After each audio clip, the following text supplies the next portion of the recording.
সচিবালয়ে প্রবেশে সাংবাদিক সহ সকল অস্থায়ী পাস বাতিল করা হয়েছে বলে জানিয়েছেন উপদেষ্টা নাহিদ ইসলাম।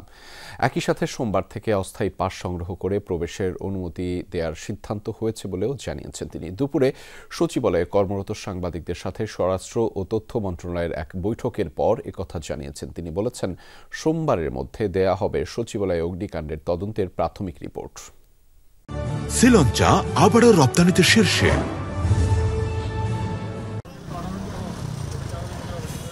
রবিবার সচিবালয়ে উপদেষ্টা ও সচিবরা গাড়িযোগে প্রবেশ করতে পেরেছেন, আর অন্য কর্মকর্তা কর্মচারীরা ডিজিটাল পাস দেখিয়ে পায়ে হেঁটে গেছেন দপ্তরে। তবে ঢুকতে পারেননি আগুনে ক্ষতিগ্রস্ত ৫ মন্ত্রণালয়ের কর্মকর্তা কর্মচারীরা। সেখানে আলামত সংগ্রহ করেছেন তদন্তকারীরা। এখন কি করব, বাইক রাখবো না করব, অফিস করব, সেটাই চিন্তা করতেছি। প্রথমত আর্থিক প্রতিষ্ঠান বিভাগে আমাদের বিল্ডিংয়ে আগুন লাগছে। আমি 4 তলায় বসি, আগুন লাগছে 6, 7, 8, 9। এই জন্য আপাতত প্রবেশ বন্ধ আছে। কোনো গাড়ি ঢুকতে দিচ্ছে না। এখন এটা তো আপনারা বুঝছেন ইনিশিয়েটিভ কোন কারণে নিচ্ছে, এটা তো একমাত্র ঊর্ধ্বতন কর্তৃপক্ষরাই বলতে পারবে। এদিনও সচিবালয়ে ঢুকতে পারেননি সাংবাদিকরা। এ নিয়ে সচিবালয়ে কর্মরত সাংবাদিক ও সাংবাদিক সংগঠন বিএসআরএফ এর নির্বাচিত নেতাদের সাথে বৈঠক হয় স্বরাষ্ট্র মন্ত্রণালয়ে। সেখানে তথ্য উপদেষ্টাও ছিলেন। পরে সচিবালয়ের সামনের সড়কের ফুটপাতে এসে কথা বলেন উপদেষ্টা নাহিদ ইসলাম। যে 3000+ কিন্তু সবাই সাংবাদিক নন এবং নাম সর্বস্ব বিভিন্ন পত্রিকার নাম ব্যবহার করে অ্যাক্রিডিটেশন কার্ড দিয়ে একটা এখানে সচিবালয়ে প্রবেশের ব্যবস্থা করা হয়েছে। ফলে সেটি আমাদের পুনর্মূল্যায়ন এবং পরীক্ষা নিরীক্ষার প্রয়োজন।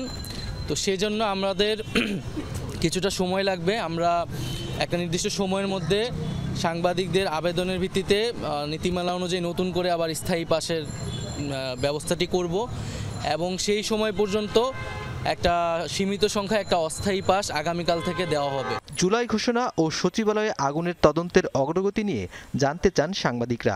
উত্তর দেন সে প্রশ্নের। 3 দিনের একটা সময় দেওয়া আছে একটা প্রাথমিক রিপোর্ট দেওয়ার জন্য। তো আজকের দিন গেলে হয়তো আমরা আগামীকাল কিছুটা জানতে পারবো ঘটনাটি। তবে ঘটনাটি আমাদের সবার ভিতরে একটা উদ্বেগ তৈরি করেছে। জুলাই অভ্যুত্থানের ফলে আসলে ছাত্র জনতার সত্যিকারের আকাঙ্ক্ষাটা কি ছিল সেটি ব্যক্ত করার জন্য একটি ঘোষণাপত্র জাতির সামনে হাজির করা হবে। এক্ষেত্রে বিপ্লবী কোনো সরকার গঠনের পরিকল্পনা আছে? সেটার জন্য আপনাদের 31 তারিখ পর্যন্ত অপেক্ষা করা লাগবে।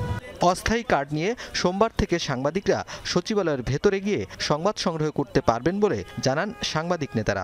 আগামীকালকে সকাল থেকেই আমাদের সচিবালয় বিটে বিএসআরএফের সদস্য যারা আছেন এবং তার পাশাপাশি সচিবালয়ে যারা রেগুলার এখানে বিটে কাজ করেন প্রত্যেকটি ভালো হাউস থেকে সবাই সেখানে প্রবেশ করতে পারবেন অস্থায়ী পাস নিয়ে। পরবর্তীতে অস্থায়ী ও স্থায়ী কার্ডের জন্য প্রতিটি গণমাধ্যম থেকে আবেদন চাওয়া হবে বলে জানান বিএসআরএফ নেতৃবৃন্দ। নুনবী সরকার, যমুনা নিউজ, ঢাকা।